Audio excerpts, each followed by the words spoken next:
Selatan sudah krisis ekonomi, negara-negara Eropa sudah krisis ekonomi, dan juga di beberapa tempat lainnya pun sudah, boleh dikatakan sudah tidak bisa bangkit kembali. Beberapa kampus-kampus besar di seluruh dunia praktis menjelang gulung tikar. Kampus-kampus yang biasa memberikan tuition fee berapa puluh ribu dolar setahun, tidak ada yang mau membayar karena orang tua merasa anaknya tidak pergi ke kampus, anak-anaknya tidak belajar. Bahkan sudah ada meme, saya kemarin baru melihat itu, meme yang katanya ketika ada sekolah yang berkirim WA kepada kepada orang tua murid, Pak mohon SPP dibayar, mesti kirim gambar foto uang melalui WA. Ini ya saya bayar. Loh, kan selama ini pembelajaran melalui WA, orang tuanya yang suruh ngajarin. Jadi bayarnya juga pakai WA juga katanya gitu. Nah, ini kondisi yang harus kita hadapi, Bapak dan Ibu semua. Tetapi berita baiknya, nah ini berita baiknya saya sampaikan. Karena tadi kalau kita sudah tahu berita jeleknya kondisi seperti sekarang ini, berita baiknya adalah mau tidak mau kita akan terpacu kepada revolusi industri 4.0 atau disebut dengan digital productivity. Ya. Nah, saya akan langsung masuk bahwa konsep pandemi COVID-19 ini telah merubah konsep disrupsi revolusi industri 4.0 dengan menunjukkan bahwa disrupsi pendidikan formal akibat faktor di luar revolusi industri adalah sesuatu yang niscaya. Artinya banyak hal yang bisa dilakukan dalam menerobos teknologi itu. Banyak hal-hal baru yang bisa dilakukan dalam juga menerobos kondisi-kondisi seperti itu. Dalam halaman resmi UNESCO, disrupsi akibat COVID-19 ini sudah mengakibatkan sekitar 1,5 miliar peserta didik di 191 negara terdampak kebijakan belajar dari rumah. Jadi bukan hanya Indonesia saja, tetapi juga ada beberapa, kita lihat 1,5 miliar peserta didik belajar dari rumah. Jumlah ini kurang lebih setara dengan 91,3% dari total peserta didik di seluruh dunia, dari jenjang pendidikan pradasar hingga pendidikan tinggi. Menurut UNESCO kembali, di Indonesia diprediksi ada sekitar 68,2 juta peserta didik dari berbagai jenjang pendidikan. Kita ketahui bahwa kalau peserta didik jenjang dasar menengah adalah sekitar 48-49 juta, sisanya adalah perguruan tinggi, akademi, dan lain-lain. Jadi totalnya ada 68,2 juta peserta didik belajar dari rumah dengan mengandalkan internet dan media komunikasi digital lain.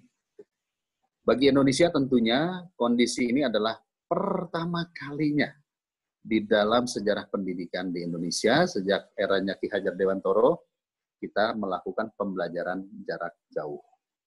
Dan dalam jangka waktu yang cukup lama, kurang lebih sekarang sudah berjalan 5 bulan kalau saya tidak salah. Dan menurut Kementerian Pendidikan menyampaikan kepada kami di Komisi 10, kemungkinan kondisi belajar seperti ini masih sampai Desember. Terakhir kami rapat dengan Menteri Pendidikan mengatakan kami menyampaikan kapan sekolah bisa dibuka. Jawabannya adalah jika zona hijau sudah ditetapkan, maka yang dibuka pertama kali adalah level SMA, SMK atau Alia. Yang dibuka pertama kali. 2 bulan sesudah itu baru SMP dan Sanawiyah. 2 bulan sesudah itu lagi baru adalah level SD atau ibtidaiyah. Nah, untuk PAUD dan TK 2 bulan lagi sesudah itu. Berarti bisa dibayangkan, kemarin saya baru saja datang ke beberapa sekolah-sekolah PAUD. Ketika saya sampaikan demikian, berarti mereka langsung teriak, wah berarti kami di bulan ke-8 baru dibuka. Ya, dengan catatan kalau zona hijaunya itu sudah benar-benar tepat. Seperti saya di Kota Bandung misalnya. Di Bandung itu kemarin sudah hijau, Pak. Tiba-tiba ada klaster baru di Cimahi, kuning lagi, Pak. Berarti nggak bisa dibuka. Berarti mundur lagi. Nah, kondisi inilah yang menyebabkan Menteri Pendidikan ketika kami desak kapan sekolah boleh dibuka, jawabannya hanya Tuhan yang tahu. Jadi ini kembali pada diri kita sendiri untuk bisa menyadarkan masyarakat kita agar ya tetap menggunakan protokol kesehatan. Nah, berikutnya, poin berikutnya, apakah kita akan selamanya seperti ini? Jawabannya tidak. Ya. Karena manusia ini adalah sebuah makhluk yang sudah berevolusi selama ribuan tahun, bahkan ratusan ribu tahun, dan mereka survive menjadi the most dominant creature in the world. Artinya makhluk yang paling dominan karena mampu beradaptasi, berevolusi. Sementara makhluk lain, proses evolusinya terbilang lambat. Berarti apa? Berarti kita mampu berevolusi juga di dalam era digital seperti ini. Jadi pandemi akan berakhir, Pak. Sudah pasti pandemi akan berakhir. Apakah di dalam 6 bulan, apakah di dalam 7 bulan. Tetapi era digital inilah yang bisa kita lakukan untuk kita maju kepada step berikutnya. Saya lanjutkan. Upaya untuk mempersiapkan transformasi pendidikan dari sistem konvensional ke daring atau digital tergolong lambat. Betul. Kemendikbud juga secara resmi baru mengeluarkan kebijakan pendidikan secara spesifik merespon tuntutan revolusi industri 4.0 pada awal tahun 2020 ketika Mas Menteri Nadiem Makarim menggulirkan yang disebut sebagai Merdeka Belajar. Nah, konsep Merdeka Belajar ini artinya adalah bahwa siswa peserta didik boleh mencari informasi atau mencari penemuan pengetahuan melalui media apa saja, dengan akses langsung pada berbagai sumber informasi secara online, dan porsi pendidik serta dosen dalam ruang pencarian pengetahuan peserta didik ditekan seminimal mungkin. Jadi konteksnya adalah kemandirian dalam belajar. Jadi kalau kita melihat selama puluhan tahun, konsep pendidikan kita masih bersifat adalah pedagogi. Yang diharapkan ke depan terjadi adalah andragogi. Artinya terjadi kemitraan antara pendidik dengan peserta didik. Ya. Nah, inilah yang harus dicapai dalam konsep Merdeka Belajar. Yang kedua juga yang perlu saya sampaikan, bahwa konsep pembelajaran dengan teknologi ini sebetulnya bagus, tetapi juga ada sisi buruknya ketika fungsi pengawasan tidak terjadi, yang akibatnya terjadilah overexpose information kepada peserta didik. Overexpose information ini artinya peserta didik mendapatkan informasi yang terlalu besar, terlalu luas, yang tidak sesuai dengan struktur perkembangan usia atau struktur perkembangan tanggung jawab mereka sendiri. Termasuk di dalamnya adalah morality, masalah moral, masalah akhlak, masalah kewarganegaraan, masalah kepribadian. Karena Bapak dan Ibu pengawas juga pasti memahami saat ini kalau kita melihat tayangan-tayangan YouTube dan televisi sudah beralih, bukan lagi sinetron, bukan lagi mungkin ya cerita-cerita yang mungkin Bapak dan Ibu guru sudah suka mengikuti. Sekarang ini banyak artis berpindah menjadi YouTuber. Dan dalam membentuk diri mereka menjadi YouTuber, siapa saja menjadi YouTube dan membuat konten apa saja.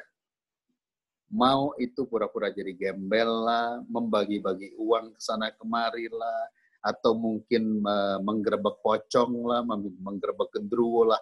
Itulah yang kita saksikan saat ini ada di dalam tayangan-tayangan YouTube. Dan apa yang terjadi? Proses pendidikan makin lama makin berkurang.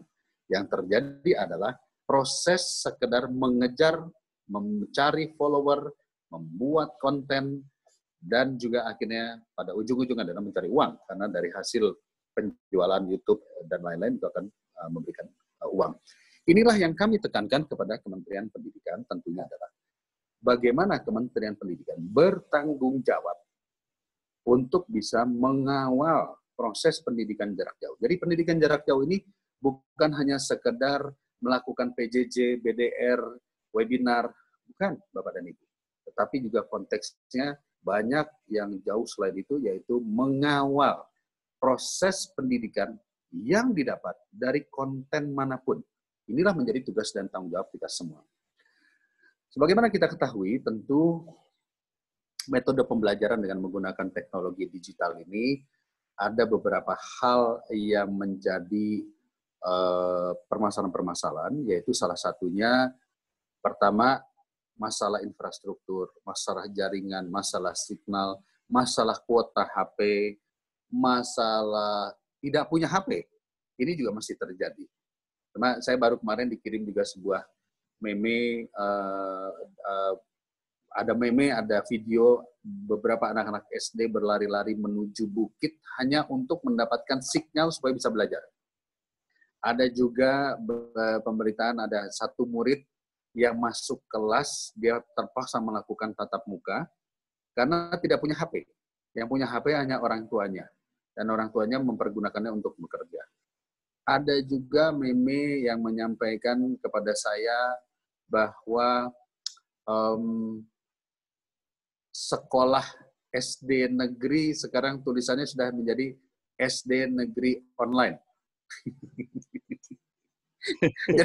jadi inilah masalah-masalah yang kita hadapi. Tapi sebetulnya begini, apapun yang terjadi, disrupsi apapun yang terjadi, itu ibarat pindah dari Pentium 1 kepada Pentium 4. Jadi udah nggak melewati Pentium 2, 3 lagi, langsung loncat Pentium 4. Saya sekarang sudah lupa malah.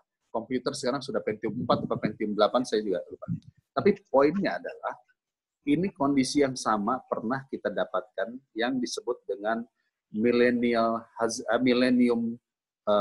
hazard. Pada saat itu terjadi tahun 2000, perubahan tahun 2000, semua orang berubah menjadi komputerisasi. Dan ada beberapa orang yang tidak bisa mengikuti itu semua dan tertinggal. Jadi mau tidak mau, sekarang kita harus melakukan beberapa kebijakan-kebijakan untuk mengawal proses pergerakan ini.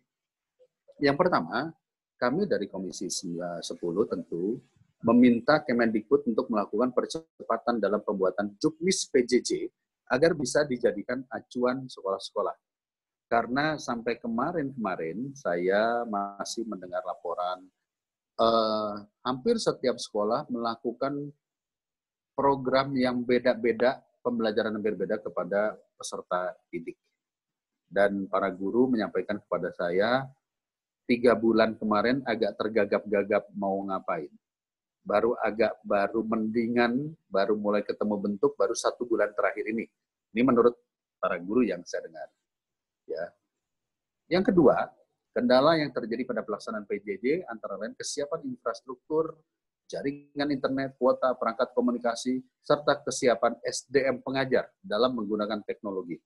Saya pun juga melakukan diskusi secara langsung dengan beberapa asosiasi guru, pelaku-pelaku guru, yang masih mengatakan bahwa bahkan tidak jauh dari dapil saya, kebetulan dapil saya di Kabupaten Bandung ini, tidak jauh dari situ, masih banyak guru yang bingung cara membuka Zoom itu seperti apa.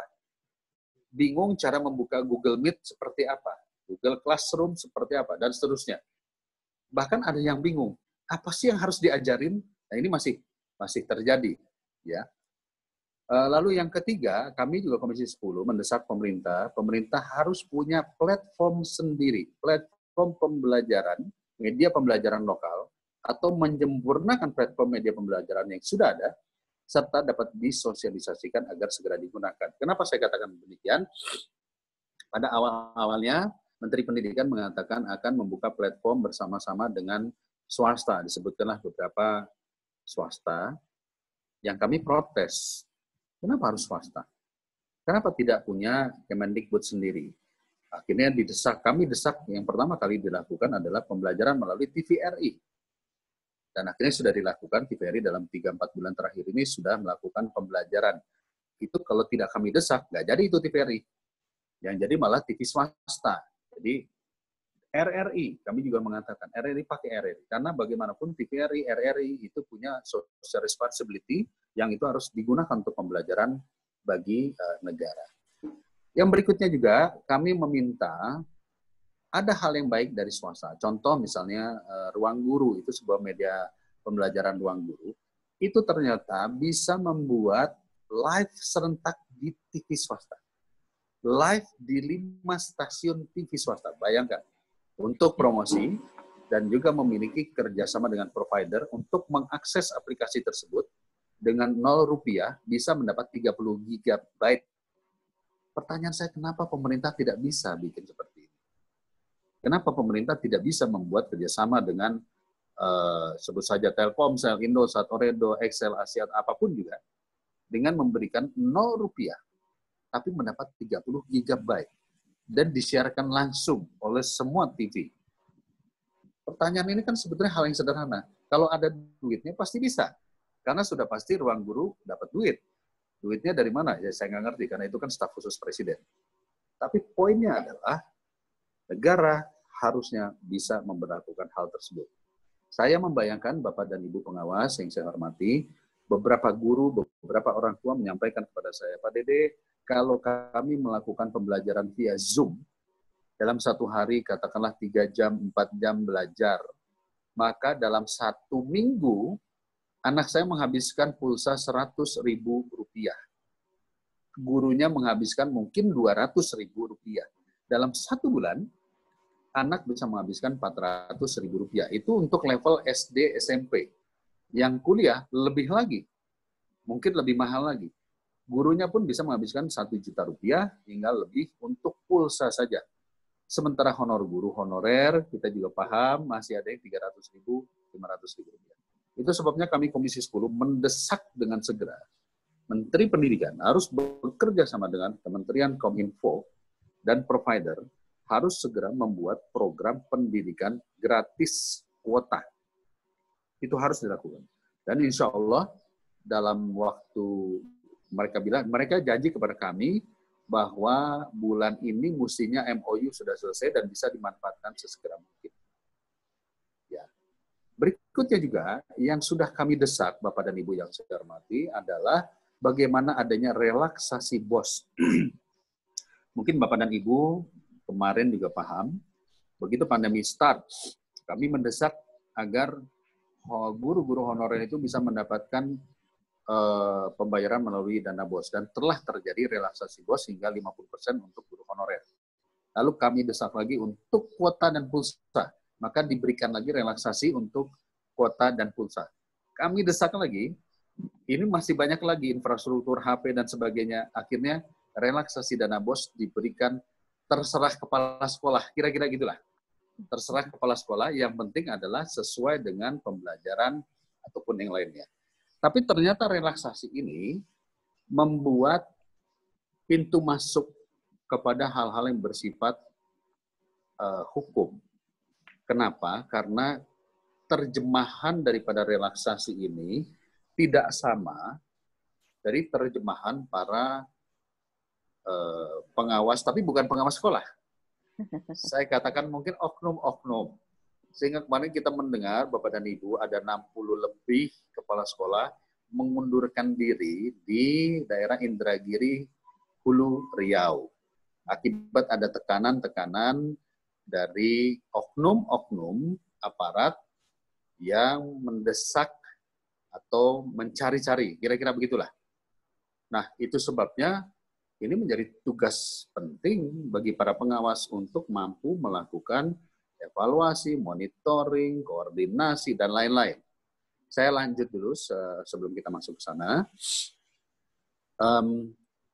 Relaksasi dana BOS untuk pengalokasian pembelajaran jarak jauh harus diperhatikan penggunaannya. Nah, ini poin bagi para pengawas, sehingga tidak berpotensi melanggar perundang-undangan. Nah, saya masuk kepada peran pengawasan. Lalu bagaimana peran pengawasan saat ini? Bapak dan Ibu yang saya hormati, saya membaca sekilas tadi tugas pengawas, ternyata tugas pengawas selain melakukan fungsi pengawasan akademik, juga melakukan fungsi pengawasan manajerial, tapi masih banyak lagi hal-hal lainnya, seperti masalah soal melakukan fungsi pengawasan bagaimana proses belajar mengajar, pembelajaran, administrasi, keuangan, evaluasi, monitoring, banyak sekali. Saya lihat ini pengawasnya lama-lama mengambil peran DPR kayaknya. Karena iya, karena fungsi DPR kurang lebih seperti itu, tetapi bukan pada level sekolah. Tapi fungsi Bapak dan Ibu itu kurang lebih sama seperti peran legislatif. Benar-benar mengawasi budgetingnya, mulai dari perhitungannya, satuan 1, satuan 2, satuan 3, semua ada di Bapak dan Ibu. Yang tidak ada di Bapak dan Ibu, yang saya perhatikan, ini adalah jenjang karir. Ya, sehingga untuk mencapai apa tadi, muda, madya, utama, itu juga masih proses yang cukup panjang. Dan skala perbandingan pengawas yang saya perhatikan saat ini, satu pengawas masih mengawasi 40-an sekolah. Sementara yang optimal mestinya 1 berbanding 7. Jadi satu pengawas itu mengawasi 7 sekolah. Ini pun menjadi catatan penting bagi kita semua. Saya kembali lagi bahwa konteks pengawas pun adalah salah satunya melakukan pembinaan dan pelatihan kepada tenaga pendidik dalam pembelajaran jarak jauh. Kami sudah minta kepada Kementerian Pendidikan, pada Menteri Mas Nadiem dan jajarannya, tolong segera alokasikan anggaran untuk memberikan upgrading skill bagi tenaga pengajar.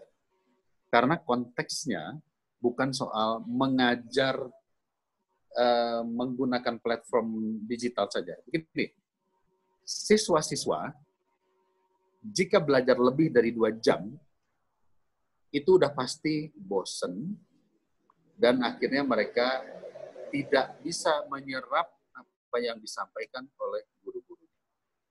Jangankan begitu, Bapak dan Ibu. Kita webinar lebih dari 2 jam saja. Sudah pergi sebentar, ambil makanan, ya, minuman. Nanti kalau udah lebih 3 jam, saya yakin ini gambar isinya cuma foto profil saja. Orangnya sudah entah kemana. Kira-kira begitu. Karena kami pun di DPR juga demikian. Bapak dan Ibu bisa bayangkan ketika kami RDP, RDPU, 2 jam, 3 jam, 4 jam, 6 jam, bahkan kadang-kadang kita bisa sampai 7 jam. Itu yang kebetulan karena saya memimpin, saya nggak bisa kabur, Pak. Tetapi begitu saya lihat terakhir, pas mengambil kesimpulan, yang ada semua adalah hanya profil wajah-wajah saja di dalam Zoom tersebut. Orangnya entah kemana. Ini pun terjadi kepada siswa kita. Oleh karenanya harus ada metode pembelajaran yang harus bisa dipahami bagaimana teknik mengajar dengan efektif dan menyenangkan melalui pembelajaran jarak jauh. Dan tugas pengawas salah satu adalah memantau itu semua. Jadi nanti kalau sudah upgrading-nya sudah terjadi, maka dipantau. Karena kita kan tahu, guru mengajar itu kan dengan satu laptop, lalu mengajar, dan sebagainya.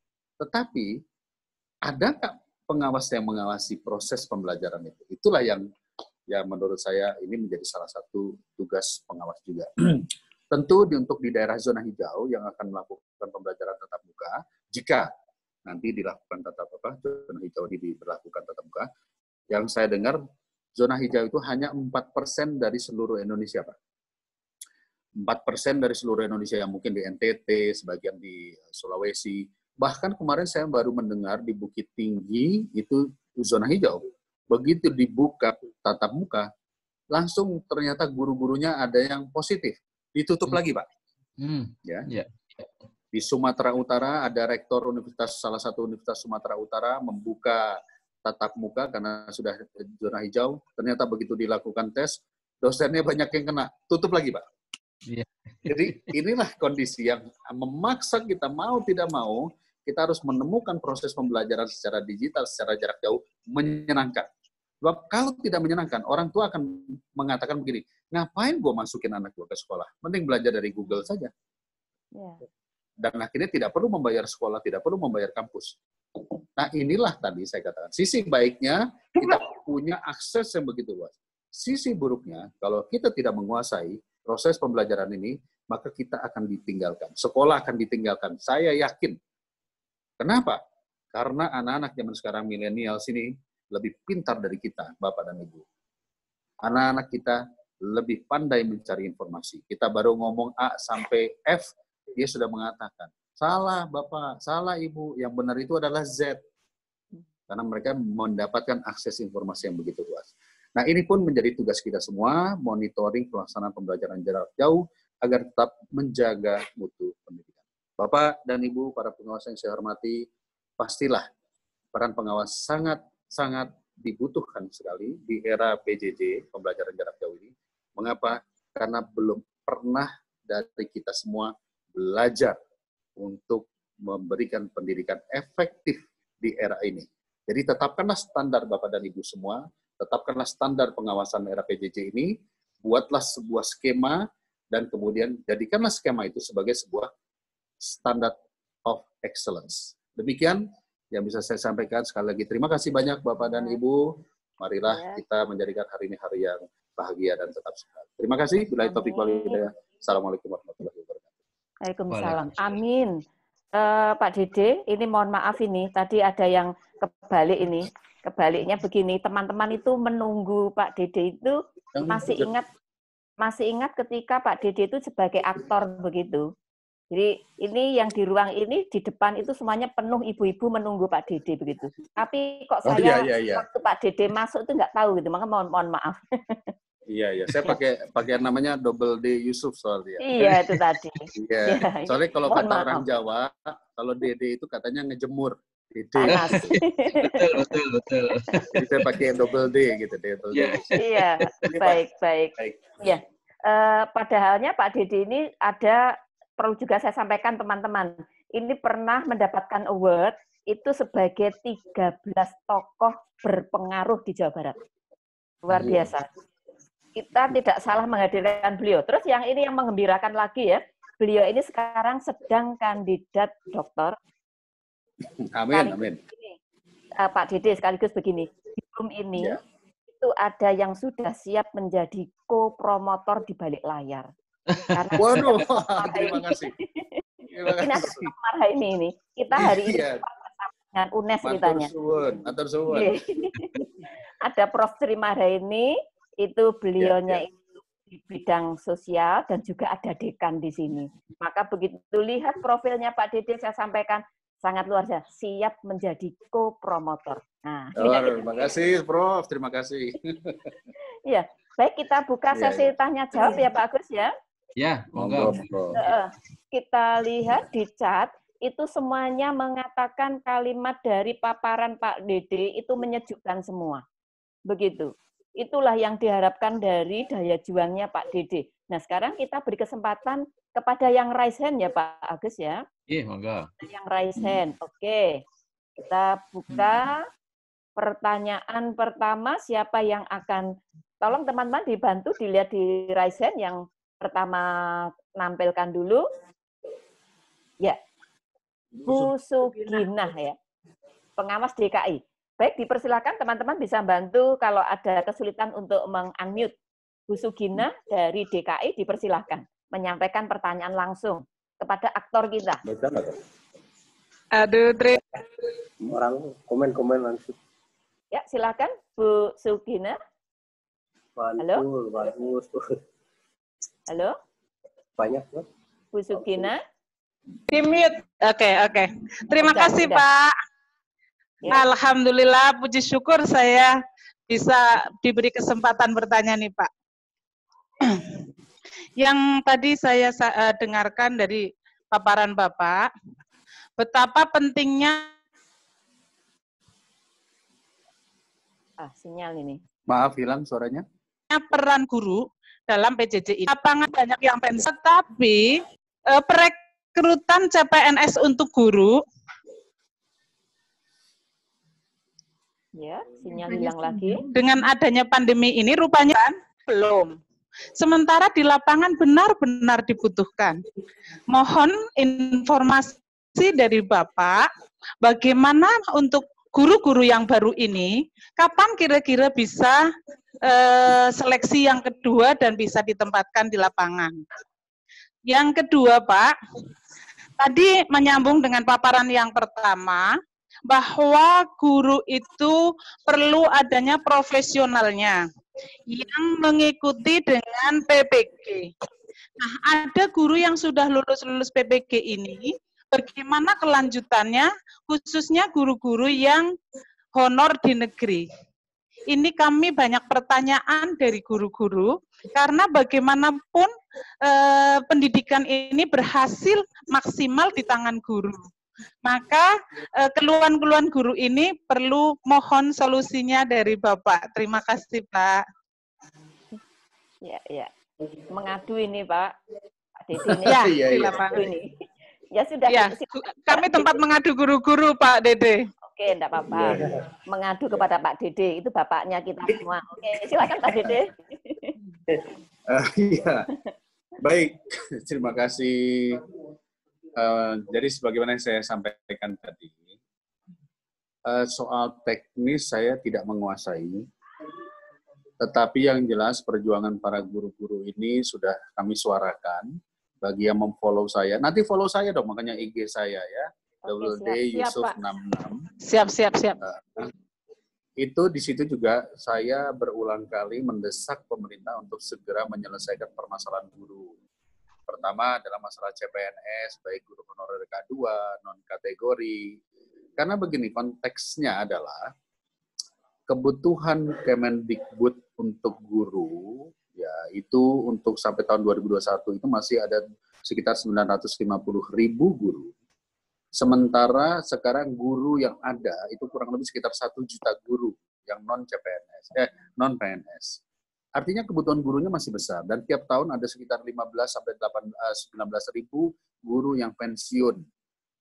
Nah, kami mendesak Kementerian Pendidikan agar mendahulukan kawan-kawan yang sudah mengabdi lebih dari 5 tahun untuk bisa menjadi PNS atau P3K ataupun juga ditempatkan pada daerah-daerah.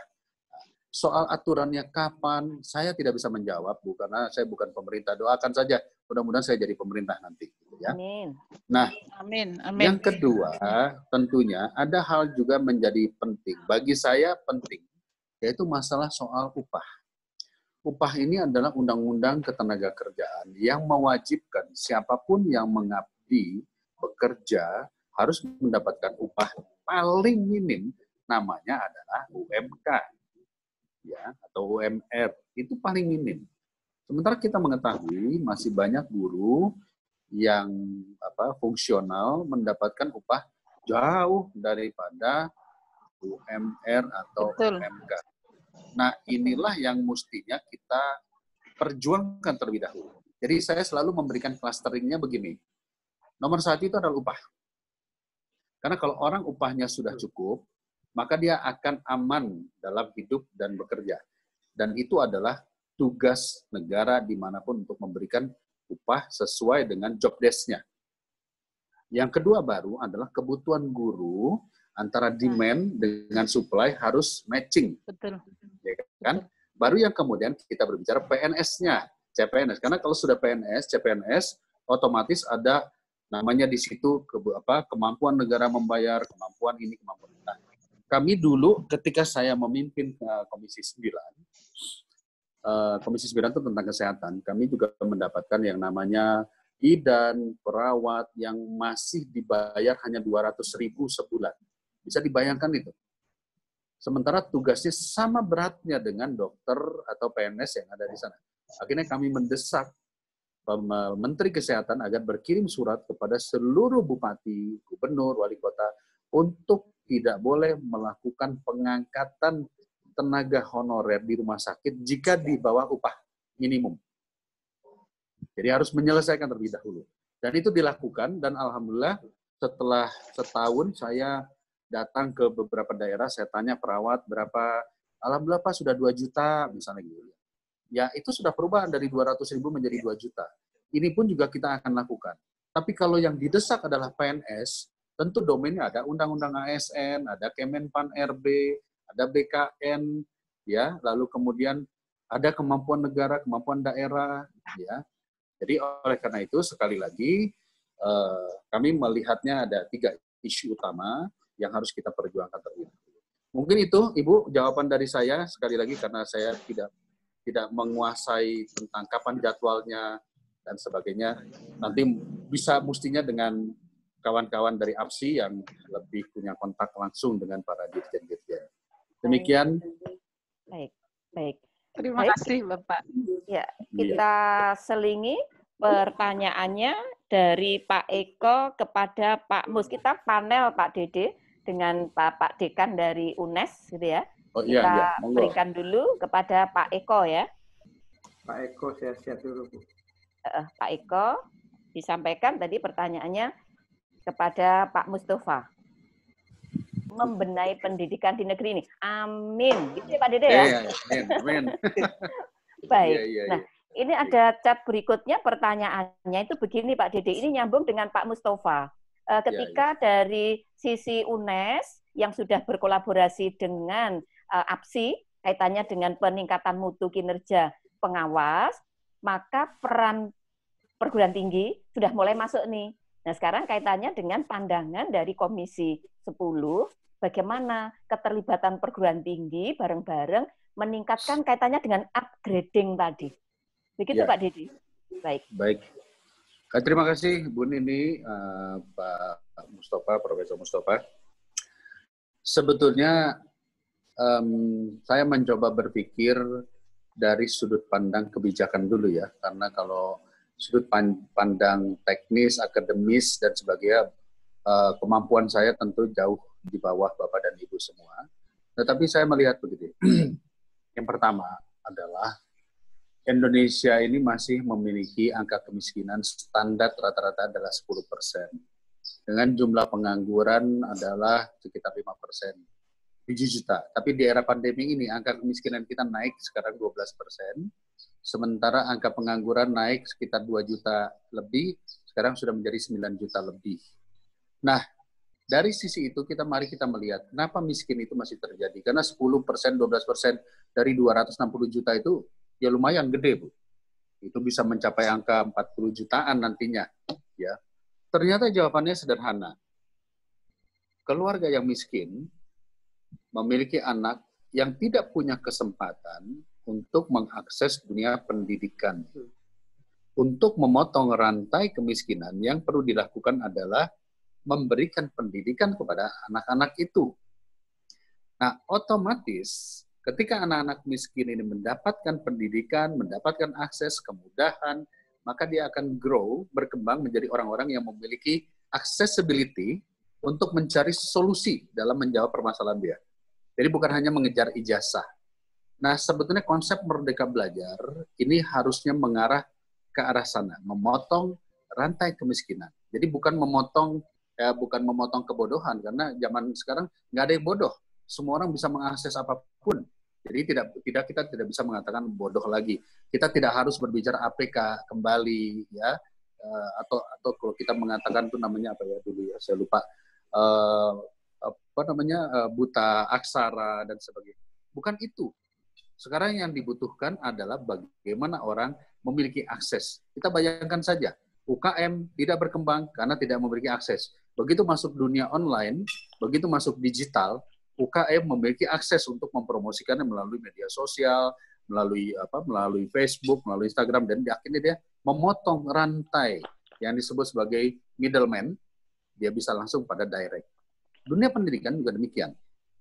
Ketika kita masih ada dalam tanda kutip middleman, orang-orang yang berkuasa, berwenang atas dunia pendidikan yang menyebabkan pendidikan akhirnya disulit-sulitin, disusah-susahin, akhirnya anak-anak kita tidak berkembang untuk memiliki akses. Nah, di era, saya katakan era digital, future digital, creativity, innovation, itulah yang mestinya harus kita berikan kepada peserta didik kita, anak-anak kita. Sehingga anak-anak kita secara cepat bisa mengakses pengetahuan-pengetahuan yang kita arahkan. Nah, siapa yang bisa membuat program atau membuat roadmap jalan menuju ke sana? Jawabannya adalah pendidikan tinggi, akademisi, para ahli. Tetapi para ahli akademisi harus meninggalkan pola yang lama. Mencari shortcut, kemudahan, belajar jangan dibikin lama, kuliah jangan dibikin lama. Mari kita lihat sedikit sebuah meme. Saya sering ceritakan meme ini kepada kawan-kawan pendidik. Di berbagai negara, Eropa, ya, Skandinavia yang bagus, dan kemudian juga di beberapa negara-negara lain, termasuk juga di China, sekarang Tiongkok sudah menyusul. Pendidikan dasar SD itu adalah yang disebut sebagai pengenalan lingkungan, pengenalan teman-teman, pengenalan terhadap hal-hal yang mendasar. SMP dia eksplorasi terhadap apa yang dia suka, eksplorasi terhadap apa yang menjadi minat dia. SMA memperkuat minatnya dan menyiapkan cita-cita.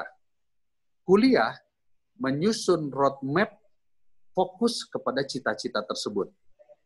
Kalau di kita, metode pembelajaran kita, SD belajar ujian. SMP, belajar, ujian. SMA, belajar, ujian. Kuliah, belajar, ujian. Sehingga tidak terjadi eksplorasi, tidak terjadi pemahaman, dan akhirnya anak-anak kita jago menghafal.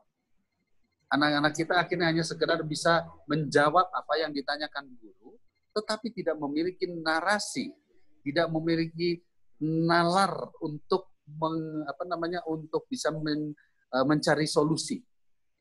Nah, inilah yang tadi saya katakan, bagaimana peran nanti pendidikan ke depan. Jawabannya adalah para akademisi, para perguruan tinggi harus mulai membuat sebuah roadmap pendidikan. Kami di Komisi 10 DPR RI saat ini sedang ingin menyusun yang namanya Undang-Undang Sistem Pendidikan Nasional. Era, kita sebut saja sebagai era 4.0 ke depan. Karena eranya sudah berubah. Eranya bukan lagi kurikulum 13 menyelesaikan mapel, terus kemudian juga menyelesaikan ujian nasional juga sudah akan kita hilangkan ya. Artinya apa? Artinya kita sudah harus merujuk bagaimana mempersiapkan siswa, peserta didik untuk menjadi apa yang mereka inginkan. Bukan apa yang diinginkan oleh sekolah. Ya, jadi saya mungkin agak keluar sedikit dari konteks. Mari saya jelaskan sedikit saja tentang peluang kerja. Saat ini di Indonesia, ada yang kita sebut sebagai sektor formal dan sektor informal.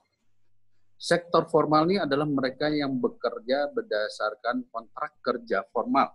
PNS, guru, TNI, buruh, dan juga pekerja-pekerja lainnya yang memiliki kontrak kerja bersama antara pemberi kerja dengan pencari kerja. Employee dengan employer. Lalu ada lagi yang namanya, ini jumlahnya mohon maaf, sektor formal ini jumlahnya sekitar 45 juta orang. Beri total jumlah angkatan kerja kita itu, atau orang yang bekerja itu sekitar 138 juta orang. Ya. Nah, ada kemudian namanya sektor informal. Sektor informal ini orang yang bekerja tidak mendapatkan gaji. Dia bekerja berdasarkan kemampuan dia. Apa itu?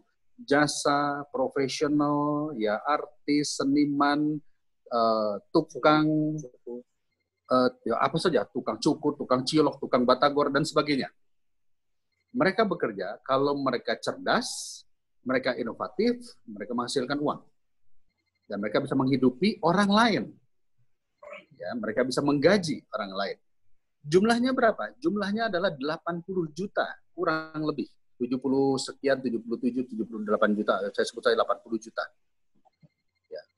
Lalu kemudian ada lagi yang disebut sebagai pekerja paruh waktu. Pekerja paruh waktu itu artinya kadang ada, kadang enggak. Kalau lagi musim, contohnya apa? Petani. Kalau musim panen, mereka bekerja. Kalau kena hama, mereka nggak bekerja. Banyak lagi hal-hal lainnya yang disebut sebagai pekerja paruh waktu. Ketika ada musibah, bencana, relawan turun, mereka dapat honor. Itu namanya pekerja paruh waktu. Ada juga yang misalnya pekerja paruh waktu itu ketika ada panggilan, job, baru mereka bekerja. Ketika nggak ada, mereka lebih banyak nganggurnya. Ini pun jumlahnya lumayan, ada 10 jutaan lebih lah kurang lebih. Nah, sekarang di era digital 4.0, di era revolusi industri ini, ternyata sektor formal makin tergerus. Sektor formal makin lama makin bergeser, dan Bapak dan Ibu sudah paham industri 4.0 ini menyebabkan ada hadirnya teknologi, robotisasi, artificial intelligence, dan sebagainya, yang menyebabkan pabrik-pabrik yang berkaryawan belasan ribu meng-cut down pekerjanya hingga sisa hanya 1.000, 2.000. Sisanya diganti dengan artificial intelligence atau robotisasi. Artinya apa, Bapak dan Ibu? Yang dibutuhkan saat ini adalah orang-orang yang multitasking, mampu mengerjakan berbagai tas pekerjaan dalam waktu yang bersamaan. Karena perusahaan tidak mau menggaji orang yang hanya kerjanya dari jam 9 pulang jam 4, duduk buka-buka Facebook doang. Itu yang saya lihat. kebanyakan di Pemda, ya kurang lebih seperti itu. Artinya apa? Artinya banyak juga yang bekerja hanya sekedar mengisi tuntutan absen. Dikasih fingerprint, ya pagi datang absen, setelah itu makan siang, jalan-jalan, nanti pulang lagi, absen lagi. Banyak yang seperti itu. Itu adalah sektor formal. Tapi mari kita lihat sektor informal. Sektor informal yang tadi saya katakan jasa, artis, seniman, dan sebagainya. Kalau nggak inovatif, nggak jalan mereka. Kalau tidak mereka kreatif, nggak bisa berkembang mereka. Mau tidak mau akhirnya mereka melakukan berbagai creativity untuk tampil lebih dari standar. Dan mereka mampu melakukan multitasking. Kalau Bapak dan Ibu pergi saja, satu contoh saja, pergi ke luar negeri, nggak usah jauh-jauh lah pergi dari sini ke Singapura, ke mana. Bapak dan Ibu pergi ke Kentucky Fried Chicken. Mari kita lihat, di sana yang menjaga Kentucky Fried Chicken biasanya di depan satu orang, di belakang satu orang. Tapi kalau di Indonesia, di depan 4 orang, di dalam bisa 6 orang. Itu yang terjadi. Kenapa bisa demikian? Karena satu orang hanya diberikan satu tas. Kenapa dia diberikan satu tas? Karena dia hanya memahami satu tas. Tas itu artinya tugas ya. Nah, ketika era seperti ini, otomatis orang harus menguasai minimal 2 tas. Itu sebabnya di dalam konsep Merdeka Belajar Kampus Merdekanya Mas Menteri, diberikan keleluasaan bagi siswa untuk mempelajari bukan hanya prodinya saja, tapi boleh dengan prodi yang lainnya. Kenapa? Satu contoh. Dia adalah seorang arsitektur. Selama 5 tahun, dia hanya belajar menggambar. Begitu keluar, dia bingung mau kemana kerja menjadi arsitektur, dia harus ikut dengan firma-firma besar untuk menjadi arsitektur. Tapi coba, dia belajar yang dalam prodinya, dia belajar yang namanya digital marketing. Jadi ketika dia belajar prodi arsitektur, dia juga ambil prodi digital marketing. Sehingga begitu dia keluar, dia paham, dia membuat desainnya, dan dia tampilkan di media sosial, dia membuat networking dengan komunitas-komunitas, dan dia sudah jualan di media sosialnya dia. Sehingga orang akhirnya tahu bahwa kemampuan dia itu bisa di-recognize. Nah, inilah yang konsep tadi kami katakan bahwa mau tidak mau, di era seperti ini, kita harus menguasai berbagai prodi. Anak saya SMA, kelas 3 SMA saat ini, dia angkanya alhamdulillah ya A, rata-rata A semua.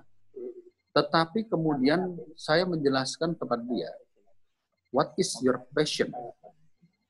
Passion dia ternyata adalah yang berhubungan dengan manusia, organisasi, ya, terus kemudian aktivitas sosial, seni. Saya bilang passion kamu itu IPS. Itu namanya sosial. Jadi, ngapain kamu kejar major fakulti yang berkaitan dengan eksakta? Kalau passion kamu adalah IPS. Ya IPS itu kan bukan berarti jelek. Sosial politik saya artis, sarjana saya teknik mesin, S2 saya ilmu pemerintahan, insya Allah S3 saya kebijakan publik, administrasi publik. Setelah saya pikir-pikir, ngapain dulu saya jadi teknik mesin ya? Kalau saya akan terjunnya kepada dunia sosial. Kalau dari dulu mestinya saya belajar aja FISIP, belajar hukum, ya belajar masalah sospol. Akhirnya saya tidak wasting time. Nah, inilah yang sebetulnya harus kita lakukan untuk memotong pergerakan pembelajaran kita yang akhirnya wasting time. Nah, generasi baru kita, generasi muda kita ini harus pada saat SMP saja, dia sudah harus memahami saya mau jadi apa. Dan SMA, dia sudah akan menentukan, saya akan ambil majornya adalah ini. Sehingga kuliah pun, apa yang dia lakukan adalah merupakan passion-nya dia. Dan kalau orang sudah passion, bekerjanya itu merem. Karena sudah passion. Ketika dia bekerjanya merem, maka dia bisa melakukan tasking lainnya, multitasking lainnya. Dia bisa memahami, mempelajari bahasa Mandarin, mempelajari pengetahuan-pengetahuan lainnya. Akhirnya dia menjadi manusia yang multitasking. Dan inilah manusia-manusia yang akan kita siapkan dalam konteks bonus demografi yang akan datang dalam kurun waktu 10 sampai 20 tahun ke depan. Anak-anak muda yang multitasking, bukan anak-anak muda yang lulus membawa ijazahnya, melamar ke sana kemari, dan akhirnya hanya menjadi pengantar pizza. Karena ijazahnya akhirnya tidak terpakai. Yang dibutuhkan dari anak-anak ini adalah mampukah dia menyelesaikan masalah-masalah yang ada. Jadi itulah Bapak dan Ibu yang saya hormati. Sekali lagi, saya hanya melihatnya dari sisi kebijakan. Kalau sisi teknisnya tentu saya tidak memahami. Jadi kalau kita ingin memotong rantai kemiskinan, maka pendidikanlah jawabannya untuk memberikan accessibility kepada generasi muda kita. Mungkin itu, Mbak Nini, terima kasih. Oke, baik. Tapi ini bukan sidang paripurna ya Pak Dede? Kita kayak sidang paripurna saja ini teman-teman. Baik, ini masih ada pertanyaan, tapi jawabannya sepertinya mengarah kepada kedua belah beliau narasumber ini. Ini saya bacakan dari chat ya. Ini pertanyaan dari Ibu Indra Besmara. Pertanyaannya begini, menyikapi pandemi COVID-19 ini, sehubungan keberadaan pengawas sekolah begitu banyak kendala yang ditemukan diantaranya satu, pertimbangan jumlah pengawas semakin sedikit. Yang kedua, keterlibatan perguruan tinggi perlu dioptimalkan dengan didukung payung hukum yang jelas. Yang ketiga, paradigma pengawas era terdahulu harus dikembalikan akibat terimbas otoda, pengawas terbawa arus kepentingan politik. Yang keempat, di samping merdeka belajar, perlu didukung juga dengan optimalisasi peran pengawas terhadap akses keberlangsungan sekolah. Seyogianya, pengawas statusnya dikembalikan ke pusat untuk bebas dari kepentingan politik. Nah ini tadi nyangkut ada dua ini, terkait dengan keterlibatan perguruan tinggi, mungkin Pak Mustafa dulu, baru disambung oleh Pak Dede. Pak Mustafa, monggo dipersilahkan.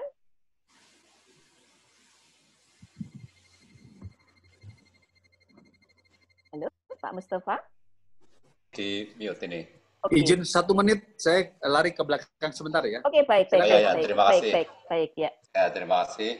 Tadi kita baru asik sama-sama ya mendengarkan dari Komisi 10. Tapi 10, ya. baiklah kita sambil melihat dari sisi perguruan tinggi terhadap keterbatasan di dalam pelaksanaan pengawasan. Ya. Memang ini harus disikapi bersama di era pandemi. Kita harus panglimanya adalah kesehatan, Bapak Ibu sekalian. Jadi saya dengan Prof. ini pernah dikejar-kejar karena saya baru saja ketemu pimpinan, yang pimpinan baru dari Jakarta. Nah, kemudian saya tes rapid, alhamdulillah bebas. Jadi syukurlah. Pertama kita harus dengan menyelamatkan umat manusia ini, terutama bangsa Indonesia ini, dari ancaman COVID. Jadi ini untuk melaksanakan pengawasan dengan mempanglimakan kesehatan ini, kita di beberapa jalur kita terpotong, tidak bisa melakukan, dan karena itu harus ada solusi yang lain. Dan solusi yang lain mengatasi keterbatasan ini adalah dengan penguasaan yang bersifat daring, artinya dalam jaringan internet yang kita ini sebelumnya untuk generasi senior ini memang tadi sudah saya katakan juga kita ternyata tidak terlatih. Yang kedua, fasilitasnya setiap instansi dan juga unsur-unsur pemerintah ini juga instansi pemerintah banyak yang juga belum siap, karena ini kan tadi juga disampaikan wakil kita Mas Dede Yusuf itu ya, bahwa ini kejadiannya sangat tidak diduga, karena sangat tidak diduga. Kita secara keahlian juga tidak semuanya siap. Yang kedua, fasilitas kita tidak siap ya, fasilitas IT, jaringan ke pedesaan, SMP, SMA yang ada di pinggiran ini ditantang dengan daring itu belum tentu siap. Ya, di samping unsur pengawas sendiri secara kompetensi IT-nya juga belum tentu siap, fasilitasnya juga belum tentu siap. Nah, oleh karena itu bagaimana mengatasi ini? Ya, dari perguruan tinggi tentu lebih bersifat pendampingan, ya, pendampingan menyiapkan pelatihan, ya misalnya, kemudian juga bisa melakukan usul-usul, ya hasil-hasil kajian kritis kepada pemerintah, termasuk kepada Komisi 10, gitu ya, termasuk kepada Komisi 10 DPR RI ini kita menyampaikan usulan-usulan dari perguruan tinggi agar pemetaan, ya ini biasanya diperlukan juga dari awal nanti pemetaan. Meskipun saya optimis seperti Mas Dede tadi juga optimis bahwa pandemi COVID akan berakhir, ya pandemi COVID akan berakhir. Tetapi sebenarnya ini revolusi menuju 4.0 yang seperti dikarbit, yang dipercepat, gitu. Yang semula kita akan lambat-lambat, kemudian kita menjadi tidak diduga, yang semula harus menyiapkan IT, kita perlu waktu sekian tahun, butuh pelatihan ini, tahu-tahu dikejar dengan paksa, akhirnya melompat gitu ya. Dan lompatan ini hasilnya kalau bisa itu untuk seterusnya. Jadi di dalam pengawasan dengan yang terbatas, dengan bantuan nanti peningkatan kompetensi di bidang manajerial, ya manajerial dan juga kompetensi akademik pengawas. Di sisi lain peningkatan akses jaringan fasilitasi yang diusulkan kepada pemerintah. Kalau ini bisa dilakukan, maka sesungguhnya bisa diatasi berbagai keterbatasan. Dan perguruan tinggi sudah menyatakan dari berbagai pertemuan forum rektor, saya sempat mengikuti sebagai dekan, dapat arahan bahwa siap untuk mendukung segala kebijakan pemerintah yang mempercepat pada suksesnya pendidikan. Dan jangka panjangnya adalah untuk siap memasuki era 4.0 dan Society 5. Saya kira demikian, nanti kita justru lebih banyak mendengar dari Mas Dede yang dari wakil rakyat kita, ya. Terima kasih. Baik, ini benar-benar sidang paripurna ini kayaknya. Dua legislatif ada di ruang ini nih. Monggo Pak Dede, kok ada yang perlu ditambahkan? Iya, baik. Terima kasih. Saya mungkin hanya menjawab isu yang ini saja dulu, yang mengenai politik, ya. Bapak dan Ibu yang saya hormati, memang politik ini menjadi satu hal yang menjadi agak kendala menurut saya ketika ada tugas kewenangan Undang-Undang 23 menyatakan fungsi-fungsi jenjang pendidikan itu dibagi menjadi 3. SD SMP ada di kabupaten, SMA ada di provinsi, dan perguruan tinggi ada di pusat. Apa yang terjadi? Yang terjadi akhirnya ada pengklasterisasian, kami menyebutnya keberpihakan. Jadi saya jujur, saya sebagai orang politisi, saya pernah mengikuti pilkada beberapa kali, saya paham yang namanya sekolah, kepala sekolah, pengawas, mau tidak mau harus mengikuti aturan main dari kepala daerahnya. Kalau tidak, ya masa depannya dipertaruhkan, kira-kira begitu. Ini adalah kecuali yang swasta. Yang swasta bebas menentukan haknya. Nah, ini menjadi masalah besar ketika ada ketidakharmonisan juga hubungan antara kepala daerah dengan gubernur saja misalnya. Yang satu kepala daerahnya berasal dari partai X. Ini ngomong-ngomong, APSI ini warna logo belakangnya kuning, ini nggak menggambarkan partai politik tertentu, nggak ya? Netral ini. Netral. Saya takut salah ngomong. Enggak. Aman. Aman ya. Nah, ya. Sementara gubernurnya mungkin berasal dari katakanlah partai lainnya. Apa akibatnya? Tentu terjadi sebuah keberpihakan atau terpaksa berpihak. Kalau tidak nanti digeser. Nah, saya membaca chat barusan, ada baiknya pengawas ditarik ke pusat. Sebetulnya iya, jika ditarik ke pusat pun bukan berarti menjawab ini menjadi selesai juga masalah. Tidak. Karena kalau ditarik ke pusat pun akhirnya hanya sekedar prosesnya hanya sekedar menggaji saja, tetapi kebijakan tetap akan ada di daerah. Ya, kenapa saya katakan demikian? Karena sebetulnya tugas dan kewenangan itu sudah terbagi habis oleh otonomi daerah kepada masing-masing di daerah. Disinilah peran dan fungsi daripada Dinas Pendidikan agar memahami terlebih dahulu bahwa IPM daerah itu, yang pertama indeks pembangunan manusia itu kan pendidikan, kesehatan, dan daya beli. Nah, biasanya orang yang ditaruh menjadi kadis pendidikan, kadis kesehatan, sudah pasti orangnya bupati. Ya. Kenapa? Karena kalau dari sektor pendidikan itu mengakses kepada jaringan, yang disebut kepada jaringan sekolah, mulai dari kepala sekolah sampai guru, sehingga dianggap mampu menggerakkan jaringan. Kalau kesehatan, ya tentu mampu menggerakkan sektor sektor rumah sakitnya lah. Makanya banyak dulu ketika saya Komisi 9 pun, Ketua Komisi 9, daerah-daerah berlomba-lomba pengen membangun rumah sakit, minta anggaran ke pusat, karena ujung-ujungnya rumah sakit itu adalah PAD, pendapatan asli daerah. Dan dari sini saya paham bahwa sedikit sekali yang benar-benar serius berbicara tentang pendidikan atau kesehatan dalam fungsi pelayanan. Kenapa saya katakan sedikit? Karena ya itulah kondisi yang terjadi. Oleh karenanya, menurut saya, pemahaman kepala daerah, pemahaman calon kepala daerah, sebentar lagi mau pilkada ini, terhadap konteks pendidikan, real pendidikan yang saya katakan tadi, sebetulnya untuk memotong rantai kemiskinan adalah melalui jalur pendidikan. Ini benar-benar harus dipahami.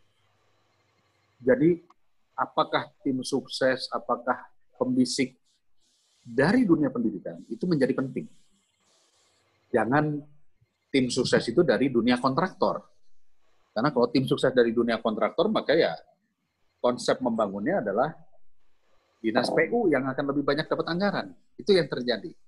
Nah, kalau kita berbicara pendidik, maka yang paling pertama harus kita perhatikan adalah pendidiknya harus nyaman, harus aman di dalam melaksanakan tugas fungsi pendidikan. Termasuk pengawas. Karena pengawas tadi kan fungsinya saya katakan cukup banyak. Maka daerah mesti juga mengalokasikan tunjangan-tunjangan profesi, tunjangan tambahan bagi para pendidik dan juga bagi para pengawas, termasuk kepala sekolah. Kepala sekolah pun sampai sekarang kan tunjangannya masih tunjangan guru, belum menjadi tunjangan kepala sekolah.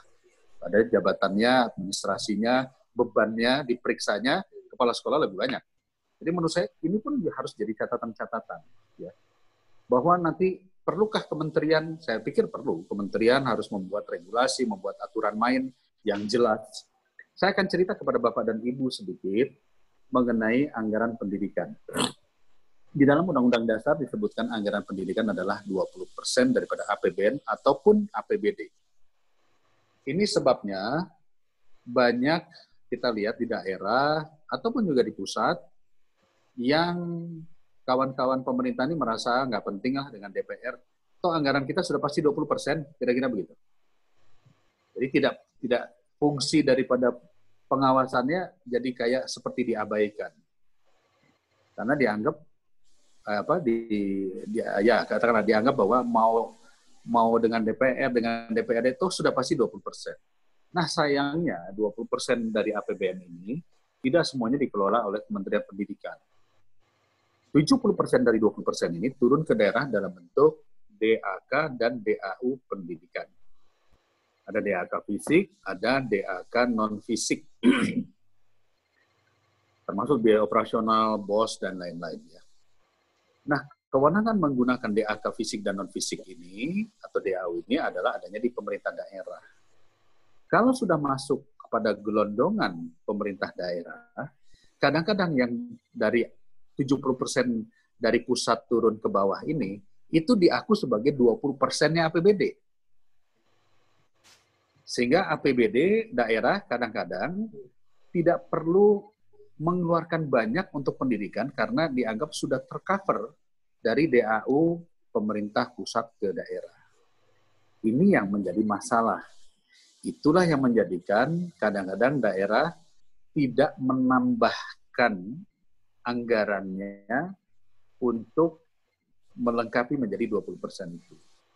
Ini terjadi cukup banyak dan saya punya data terkait hal itu. Kami dari Komisi 10 menganggap mudah-mudahan nanti diizinkan oleh pemerintah pusat agar 20% dari APBN kita itu dikelola oleh Kemendikbud, dan ketika diturunkan ke daerah, sudah ada nomenklaturnya. Di dalamnya adalah tunjangan guru, tunjangan pengawas, tunjangan ini. Sehingga pas turun ke daerah, sudah nggak bisa diutak-atik lagi oleh APBD di daerah. Ya, ini pemahaman dulu ya. Karena kalau tadi dikatakan, tarik semua ke pusat, pusat akan mengatakan, mungkin Menteri Keuangan akan mengatakan, kan sudah ada DAU, sudah ada DAK diturunkan. Fungsinya itu menjadi tanggung jawab daerah. Yang ternyatanya daerah mengabaikan hal-hal ini. Nah, inilah yang tadi saya katakan Bapak dan Ibu, ketika otonomi daerah ini menjadi tanggung jawab masing-masing, dan akhirnya menjadi tadi peta politik. Ketika guru, pengawas, kepala sekolah tidak menjadi tim sukses, itu biasanya jabatannya terancam. Nah, tetapi kalau sudah ada aturan main dari pusat, bahwa alokasi anggaran DAU, DAK, non-fisik adalah A, B, C, D, E, di dalamnya salah satu adalah tunjangan untuk pengawas, maka daerah sudah tidak bisa mengoprek-ngoprek lagi. Mungkin itu yang bisa saya sampaikan sementara. Terima kasih. Baik, terima kasih. Jawabannya sudah balan ini dari sisi perguruan tinggi, peran Tri Dharmanya, Tri Pusat, Tri Dharma, Tri Perguruan Tingginya. Kemudian dari sisi komisi, itu fungsi kontrolnya. Itu udah balan. Nah, sekarang kita masih ada waktu, kita sampai 11.10. Jam 11.10, sehingga kita masih ada waktu 15 menit. Kita beri kesempatan dulu, Pak Agus, kita undang teman yang bertanya, yang paling datang dari jauh ya, bisa ditanyakan nanti kepada beliau berdua, apa kepada Pak Mus atau kepada Pak Dede, tolong diperkenalkan dari mana, tapi sudah saya ketahui dari Papua. Kita undang dari Papua. Sambil dibantu, namanya Pak Rumlus. Dipersilahkan Pak Rumlus. Ini jauh-jauh dari Papua, kepingin ketemu dengan dua narasumber kita. Jadi bantu Pak Ngakan. Ya, barangkali bisa. Pak Rumlusnya masih ada di room. Terima kasih atas kesempatan yang diberikan kepada saya. Ya. Perkenalkan, nama saya Ahmad Husni Rumlus, pengawas baru 7 tahun di Dinas Pendidikan Kabupaten Kaimana. Saya tertarik sekali dengan hari ini pemaparan dari Pak Dedi. Saya kenal Pak Dedi lewat media sosial juga. Terima kasih sudah bisa ngomong Pak Dedi hari ini. Terima kasih, Pak. Saya tertarik dengan pemaparan Bapak menyangkut tugas pengawas lebih dari tugasnya DPR di Komisi 10. Tapi tunjangan pengawas lebih sedikit daripada tunjangan Bapak di Komisi 10. Artinya sangat minim daripada Bapak di Komisi 10. Iya, iya. 2008 itu ikut Rapimnas di Jakarta bersama Bapak Ketua Pak Agus. Itu beliau dengan teman-temannya memperjuangkan nasib pengawas pada saat itu untuk mendapatkan tunjangan pengawas. Untuk ketahuan Bapak Dedi, bahwa kami pengawas ini, tunjangan pengawas, saya sudah 7 tahun tidak pernah dapat tunjangan pengawas. Itu yang dikenal tunjangan pengawas seperti apa. Yang melekat adalah tunjangan pengawas itu kepala sekolah, dan antara pengawas dan kepala sekolah itu bedanya 100.000 Pak. Sedangkan pekerjaannya sangat luar biasa. Untuk ketahuan Bapak Dedi, bahwa saya pengawas SD binaan saya itu ada 15 sekolah reguler. Ada 15 sekolah reguler dan jumlah guru sekitar 164 guru. Ini tugas yang sangat berat, tapi tunjangan sebulan itu 100.000 beda dengan kepala sekolah. Oleh karena itu di tempat kami itu banyak guru-guru senior maupun kepala-kepala sekolah yang senior itu dia tidak kepingin masuk pengawas, Pak. Iya, betul. Tidak kepingin untuk menjadi pengawas. Oleh karena itu yang di pengawas itu kami sekitar 92 sekolah SD, pengawasnya hanya ada 5 orang. Baik, Pak Rumli sudah bisa ditangkap pertanyaannya? Sudah bisa ditangkap nih, sudah bisa ditangkap ya Pak Dedi ya? Tunjangan pengawas. Baik, yang kedua, jadi itu mohon solusinya. Yang kedua Pak, kami info ya, sekolah di Kabupaten Kaimana itu sebagian besar itu masih dengan nota dinas. Tugas dengan menjabat kepala sekolah dengan nota dinas sejak 2012 sampai sekarang belum di-SK-kan oleh Bupati. Masih menjabat dengan nota dinas dari Dinas Pendidikan. Sehingga mereka ini tidak punya kesempatan untuk ikut di penguatan kepala sekolah. Mohon solusinya, dan saya berharap agar Komisi 10 bisa menekan pemerintah daerah agar memperhatikan hal ini. Kalau memang ini termasuk pelanggaran HAM, maka perlu diperhatikan. Baik, kemudian yang kedua, usul saya kalau bisa SPG-nya itu dibuka kembali, Pak. Karena kita lihat di lapangan dan kita temui di lapangan, pendidikan tidak berkualitas itu akibat dari SMA maju dilanjutkan ke perguruan tinggi. Karena dasar-dasar ilmu mendidiknya tidak ada. Sedangkan kita dulu di SPG itu belajar cara mendidik anaknya, belajar cara mengajarnya, dan segala macam itu. Sehingga usul saya agar Bapak bisa teruskan forum Senayan, Jakarta. Baik, kalau Pak bisa Rumlus. SPG dibuka kembali kalau Oke, sudah tertangkap Pak Rumlus. Oke. Baik, ada 3 poin Pak Dede. Bisa langsung ditanggapi Pak Dede. Iya, baik. Saya pikir webinar kita kali ini kan tentang PJJ ya. Tapi banyak sekali pemahaman tentang atau pertanyaan tentang tunjangan. Jadi mau tidak mau saya harus coba kasih sedikit gambaran. Apa kawan kita dari Papua, saya memahami curhatan Bapak, itu sebabnya tadi saya kasih gagasan bahwa kami ingin menarik anggaran 20% itu untuk kami tetapkan terlebih dahulu dari pusat kriteria apa, baru sampai bawah daerah tinggal melaksanakan. Jadi kewenangan daerah nanti misalnya dari 100% yang diturunkan ke daerah, mungkin 50% sudah kita tetapkan A, B, C, D, dan salah satunya adalah tunjangan pengawas. Ini setiap daerah berbeda. Saya ada satu informasi daerah, ya, kurang lebih tidak jauh di Pulau Jawa lah tepatnya ya. Ada yang tunjangan pengawasnya mencapai 11 juta. 11 juta tunjangan pengawasnya. Dan saya tanya daerah lain, ya tidak ada. Ada yang hanya 1 juta, ada yang hanya 800.000, macam-macam. Jadi sangat bergantung dari kepala daerahnya memperhatikan atau tidak memperhatikan dunia pendidikan. Itulah sebabnya perlu adanya standarisasi tunjangan. Dan itulah regulasinya harus kita putuskan di pusat. Tapi kalau ditanya kepada saya,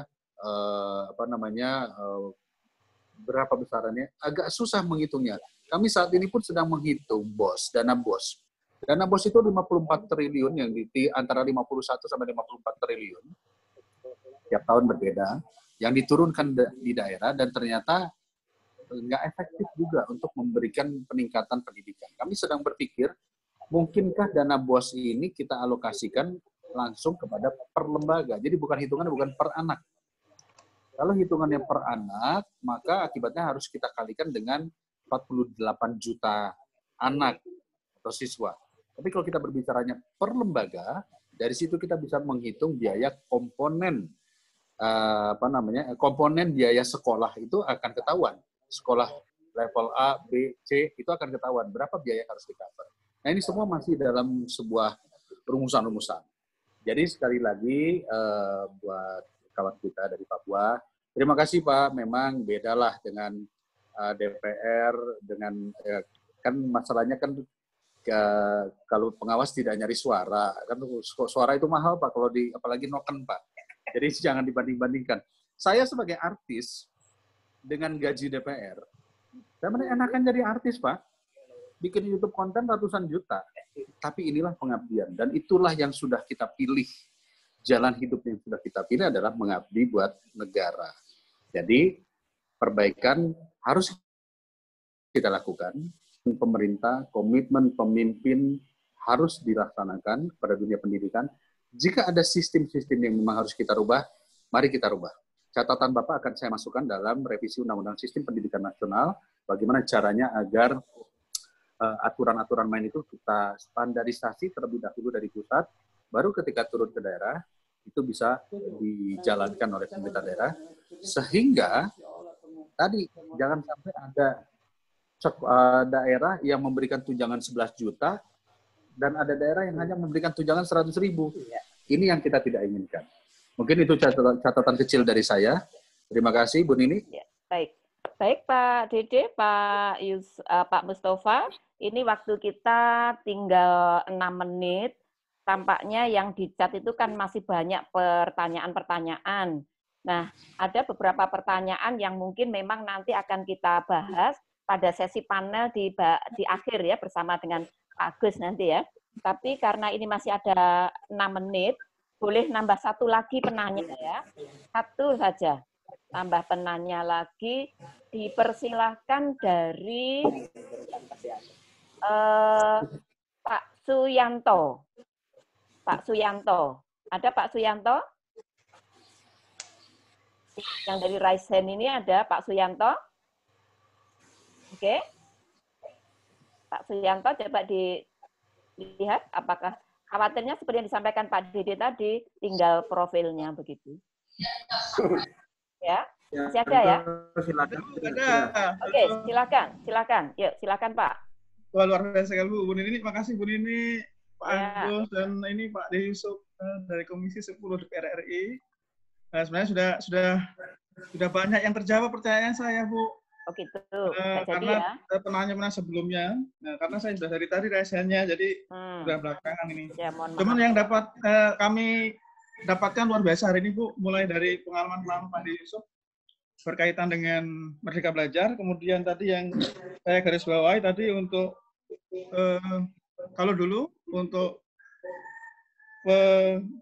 pelaksanaan kegiatan pembelajaran melalui pedagogi, Bu ya. Nah, sekarang melalui dengan andragogi atau istilahnya kemitraan tadi. Saya setuju sekali dengan pendapat dari Pak De Yusuf, mudah-mudahan ini nanti tertular kepada semua istilahnya guru-guru kita yang ada di tanah air. Itu merupakan suatu apresiasi saya. Kemudian yang berikutnya, dan juga untuk masa sekarang, itu sangat dipentingkan sekali upgrading skill, Pak Bu ya tadi ya.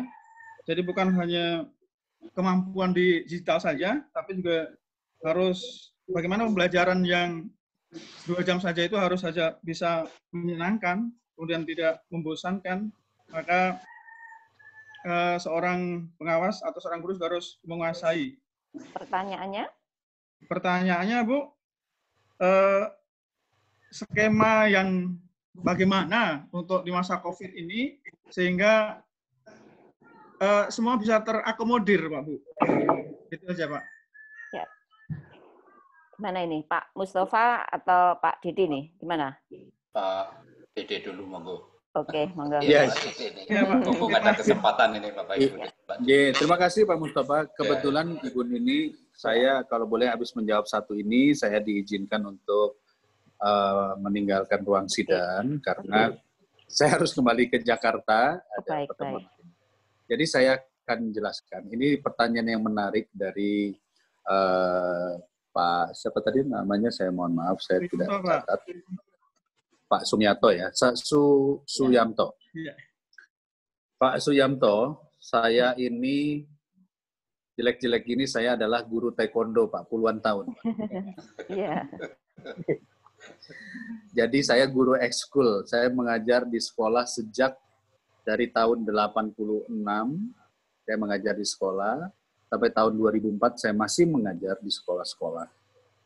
Dalam persaingan dunia perbeladirian, kunci utamanya itu adalah bukan apa yang diajarkan, karena hampir setiap klub itu ajarannya sama lah, mau belajar taekwondo di mana aja.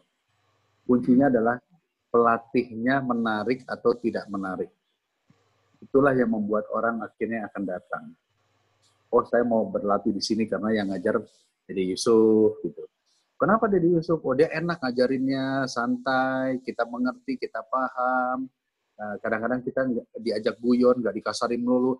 Udah hal-hal kayak gitu. Di samping teknik tentu kita harus menguasai. Jadi kunci belajar, saya bukan ahlinya pendidikan akademistik, tetapi saya sedikit banyak saya adalah orang informal, pengajar informal. Saya melihat pemahaman manusia terhadap sesuatu yang didapat secara lisan, dia menggunakan otak kiri, Pak. Ya. Atau disebutnya sebagai otak yang berpengaruh terhadap logika. Logik. Kemampuan otak kiri untuk mencerna informasi itu tidak lebih dari 45 menit. After 45 menit, dia akan mulai terjadi rangsangan-rangsangan yang membuat dia blank. Itu sebabnya kita kalau presentasi tidak boleh lebih dari 15 menit. Karena setelah 15 menit orang ngantuk, orang akan baca HP atau meninggalkan dari focusingnya. Tetapi mari kita lihat orang yang belajar dengan menggunakan otak kanannya. Otak kanannya itu adalah sebuah porsi dari otak kita yang dipengaruhi oleh subconscious level, oleh rasa, oleh irama, oleh sensasi. Itu sebabnya orang membaca novel cinta, menonton drama Korea, bisa berjam-jam. Sampai sini setuju ya, kira-kira ya? Sehingga apa? Terjadi sebuah sensasi rasa, sensasi perasaan yang masuk dalam informasi yang diberikan kepada otak. Dan itu akan diingat sampai 10 tahun, 20 tahun kemudian, sensasi itu akan membekas. Sehingga kalau ditanya, bisakah kita merecall apa yang pernah diajarkan guru kita waktu SD, kita akan lupa. Apa ya? Tapi kalau kita disuruh ditanya, coba recall, ingat nggak kamu dengan ciuman pertama kamu? Pasti semua ingat. Walaupun kita usia sudah tua, pasti ingat. Baunya, bunyinya, warna bajunya, lagi ngumpet di mana, kira-kira begitu, Pak? Sampai sini paham ya kira-kira, Pak ya? Jadi artinya apa?